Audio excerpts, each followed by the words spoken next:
Introducing Microsoft Dynamics CRM 4. Microsoft Dynamics is Microsoft's fully integrated customer relationship management or CRM system, which is designed to help you manage your business from the first point of contact you make with a potential lead all the way through to managing sales and contracts. Now, it's been around for a while now, but Microsoft CRM is a relative newcomer in the area of CRM, as it has some pretty big and established names to compete with. But in this latest version, version 4, a lot has changed, and if you haven't considered Microsoft CRM before, it might be worth coming back and taking a look. Now, in order to run a Microsoft CRM 4 server, the requirements will differ depending on what sort of deployment you're interested in running.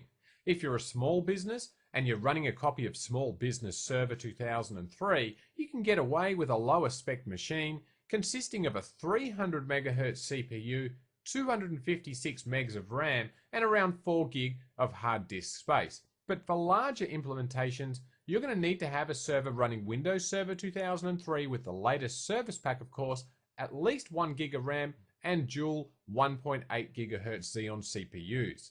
Now, that said, those are what Microsoft determines to be the minimum requirements, and CRM will work with this configuration, but since any organization wanting to rely on CRM in any serious capacity, they'll find that bumping up these specs to align more with what Microsoft recommend for a CRM system will yield a much better performance. So for a recommended system, you'll want to be running Windows Server 2003 with the latest service pack. You'll want at least 2 GB of RAM, although more is certainly better, and you'll also preferably be running SCSI disks and preferably fault-tolerant ones for better performance and reliability. Now, there are a couple of other software components you'll also need to be installed before you can install CRM, but you won't need to concern yourself with these things for now, since the installation of CRM will do it for you, and we'll see that a little later on in this video when we install CRM version 4. Now, just in case you thought that was it, there are some more things you're going to need to have before you can install CRM successfully. CRM needs to work with Active Directory, which of course means you need to have a domain controller. CRM also needs a SQL server and IIS, and optionally an Exchange server if you want to be able to send and receive email through Microsoft CRM. And before you ask, yes, it is possible to install CRM on a server that's running both SQL Server and Exchange, but for performance reasons, it's definitely not recommended. So if you're able to separate these machines, then each application should live on its own server. So throughout these videos here, we're going to be using 4 machines. We've got a domain controller, since of course we're going to need one for Active Directory. We have an Exchange server running Exchange 2007, although CRM will work fine with Exchange 2003 if that's what you're using in your company. We have a Vista client machine and also a member server that's going to become both our SQL server and our CRM server. But like I said, whilst there's no real problem with you installing SQL and CRM on the same machine like I'm going to be doing in these videos, for performance reasons in a production environment, I definitely put SQL Server on its own separate machine. Now, in order to install CRM 4, you will need to be either a domain administrator or have been delegated permission to create objects in Active Directory. You're also going to have SQL Server administrative privileges, IIS local administrator privileges, and you'll need to be a member of the local administrators group on the server that you're going to be installing CRM 4 on. All right, well, let's get started and we'll build our CRM server. Firstly, since we're going to be installing SQL Server on this machine as well, we'll need to ensure that we have the prerequisites met for SQL Server. And one of the prerequisites of SQL Server, and indeed for CRM4 itself, is IIS. So we'll go and click on Start. We'll go to our control panel and we'll choose Add or Remove Programs. Then we'll select Add Remove Windows Components. Now we'll double click on Application Server and we'll check the box here next to IIS. And we'll select ASP.NET as well. And now we'll double click on IIS and we'll scroll down and we'll select the SMTP service. as we'll need that for CRM. So we might as well do it now, and now we'll click on OK, OK again, and then we'll click Next.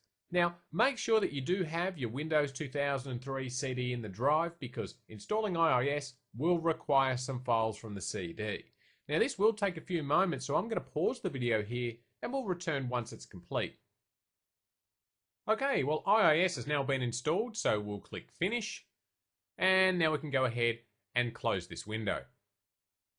Since we'll need a database for use with CRM, we're going to quickly run through an installation of SQL Server 2005. Now, of course, this video, or indeed this series of videos, isn't intended to be an in-depth training series on SQL Server, so we're only going to run through a quick installation, just enough to get us going with what we need to install and run Microsoft CRM.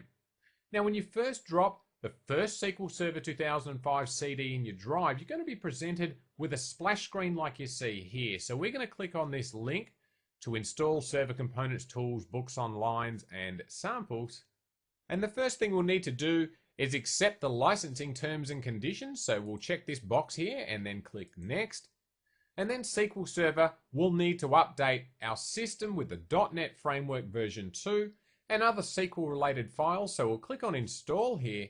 And as you'd expect, this will take a while, so I'm going to pause the video here and we'll come back once it's done. Alright, well, the installation's complete, so we'll click Next. And then the wizard's going to go through a few checks of our current configuration, and it'll fire up the installation wizard for SQL Server.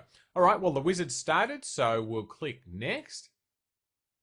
And then the wizard will display this list of requirements along with whether or not we meet them. And hopefully we'll get a bunch of green ticks here indicating that everything's fine.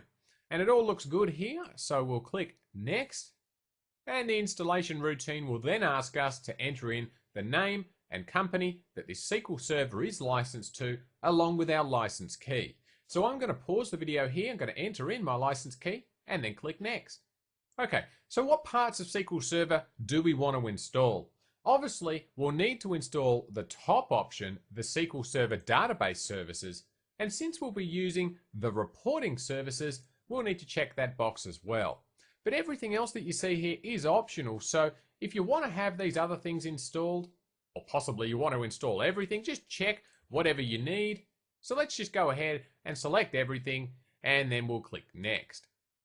Now for our instance of SQL, we can either use the default instance or create a named instance.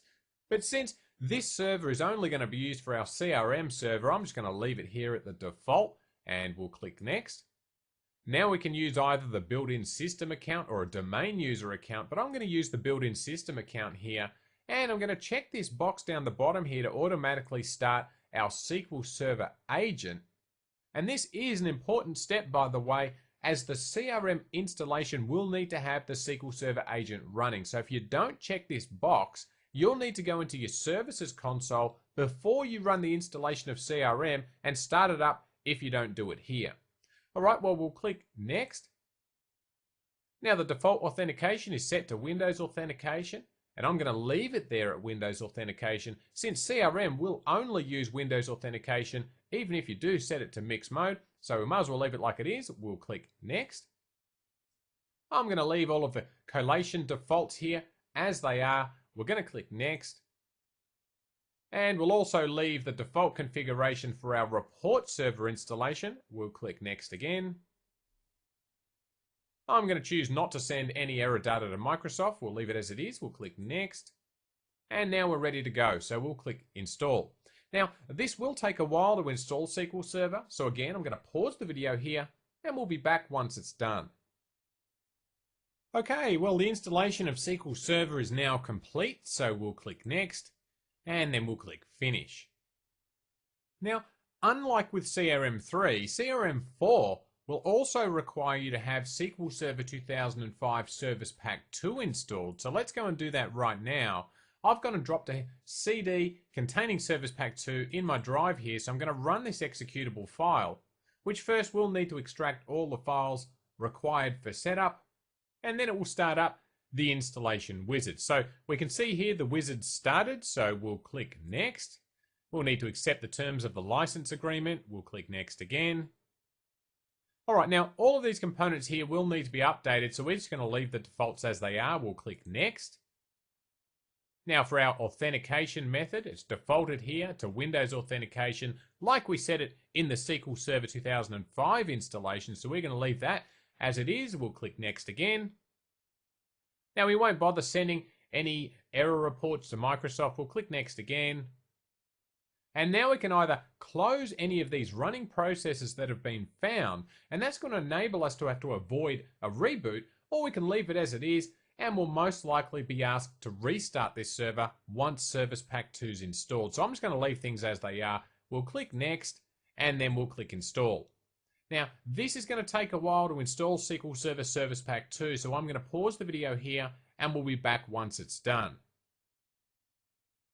Okay, the installation of Service Pack 2 is now complete, and as the message here suggests, we will need to restart our server, so we'll click on OK, then we'll click Next, and we'll click Next again. And then I'm going to uncheck this box, and then we'll click Finish, and then we'll go ahead and we'll restart our server, and we'll be back in a moment. Alright, well I've just restarted this server, but before we can start installing Microsoft CRM, there are a couple of other things that we'll need to do first, and one of those things is to ensure that the indexing service is running. So we'll go and click on Start, and we'll go to our administrative tools, and we'll launch the Services MMC. And now we'll go and scroll down, and we'll locate the indexing service. There it is, and we can see it's currently set to be disabled. So we'll right click on it, and we'll choose Properties. And then from the drop down box here, we'll set this to automatic, and we'll click Apply. And now we'll start the service. Alright, we'll click on OK, and whilst we're still here inside our services console, let's scroll down a little bit to our SQL Server services. And we'll need to verify that our SQL Server or MS SQL Server service is started, as well as the SQL Server Agent service, so check that that's started and set to automatic as well. And we have the SQL Server Full Text Search service, as well as the Reporting service. So make sure that all of these are set to automatic and also started, and we'll also scroll right down to the bottom and just verify that our World Wide Web Publishing service is also set to automatic and started. And if we scroll back up to where the eyes are, we should also verify that the IIS admin service is started as well. Okay, everything's looking good, so we can now go and close down our services console. Now I've just quickly switched over to my domain controller here, since we'll need to create a new organizational unit for our CRM server. So we'll go and click on Start, we'll go to Administrative Tools, and we'll launch Active Directory Users and Computers. And then we'll right click on our domain here, crmlab.com, and we'll choose to create a new organizational unit. And we'll need to give this a name, and I'm just going to call mine CRM, and then we'll click on OK. Okay, well I've switched back to my CRM server, and when you drop the Microsoft CRM CD in your drive, you're going to be presented with this splash screen like you see here, where we can install Microsoft Dynamics CRM, we can install the Exchange email router, and we'll talk more about that later on in this series. We can install a connector for SQL reporting services, CRM for Outlook, and the Data Migration Manager, and we can also read the release notes down here. So we're going to select the top option to install the CRM server.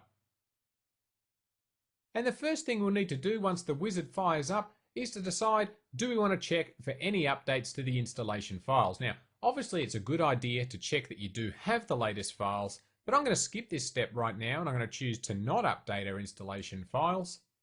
And then the Windows installer will begin copying the files it needs for the setup to our hard disk.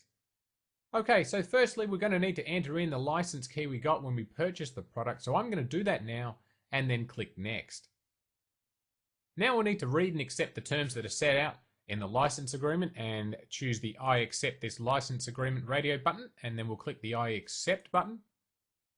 Now, since this is a new installation of Windows Server 2003, there will be a few prerequisite things that will need to be installed before the actual installation of CRM4 can proceed. And these things here are already available on the CD itself. So you don't have to go ahead and download these things or anything like that. We can simply click on the install button and these 4 components that you see here will be installed. Now, this will take a few moments, so I'm going to pause the video here and we'll come back once it's done.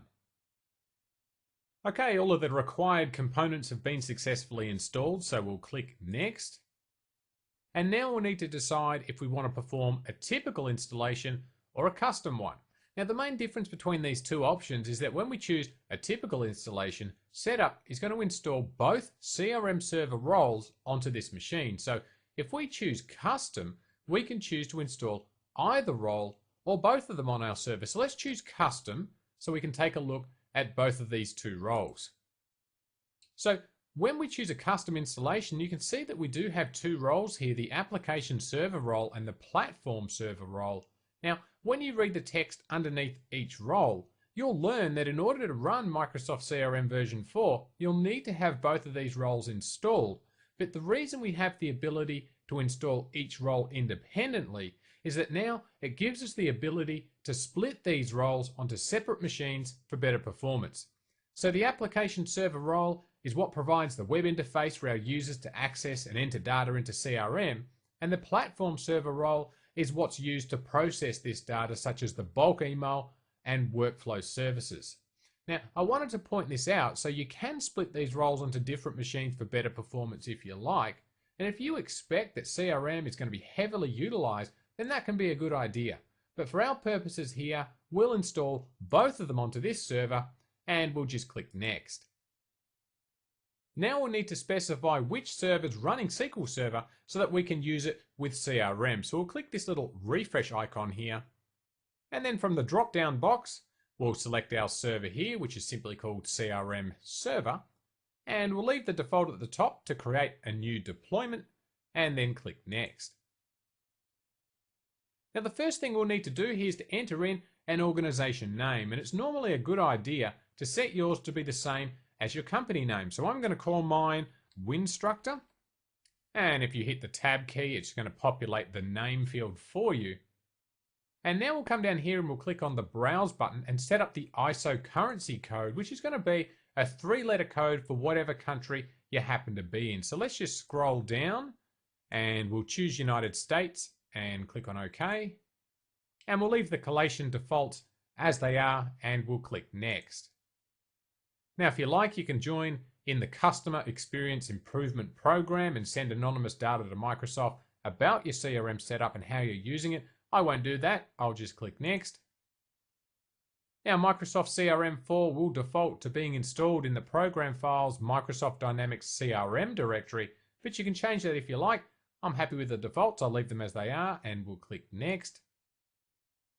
All right, so now we can select our website. And if your websites don't appear in this list, you can come over here to the right and click on the refresh icon, and that'll repopulate this drop-down box with any websites you may have created on IIS. Now, from our drop-down list here, you can select one of the sites, which for me, of course, only shows the default website. But if you'd prefer to create a new one, you can certainly do that from this window right here.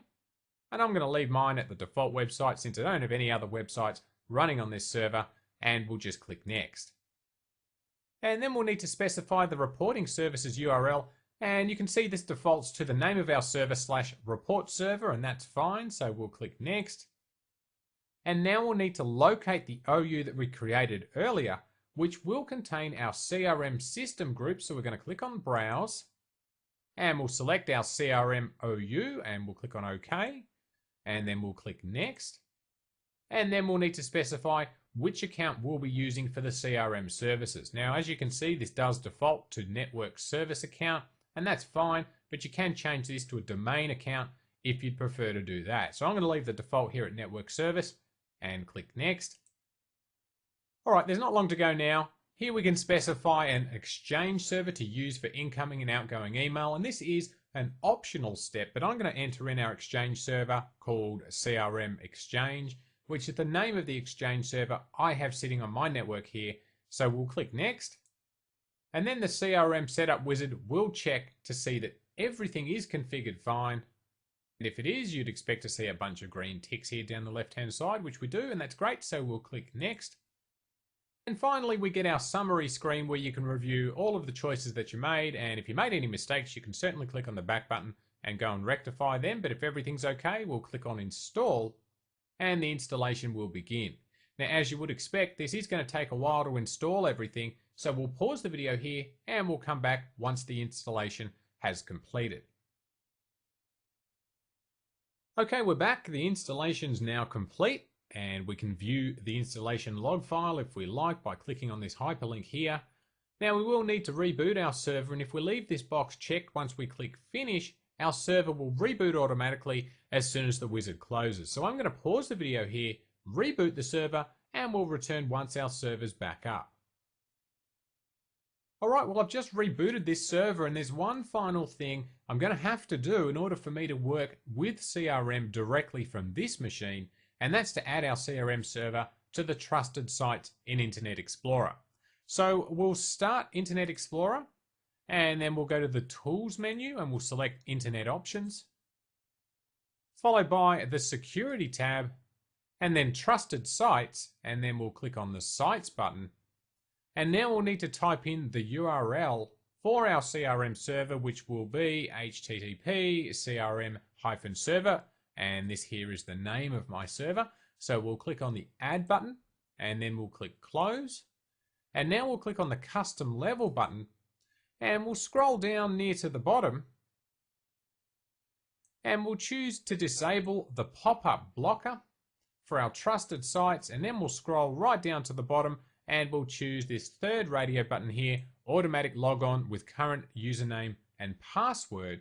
And this will prevent us from having to enter in our username and password each time we try to log on to CRM, as it will simply take our existing credentials and pass them through to CRM, and that makes things a lot easier. So we'll click on OK, and we'll say yes, we do want to change the security settings, and then we'll click OK again. And now if we go and try to go to our CRM server URL, as you can see, we're able to log in just fine. In this video, we've talked a little bit about the requirements that you'll need to meet in order to install Microsoft CRM version 4.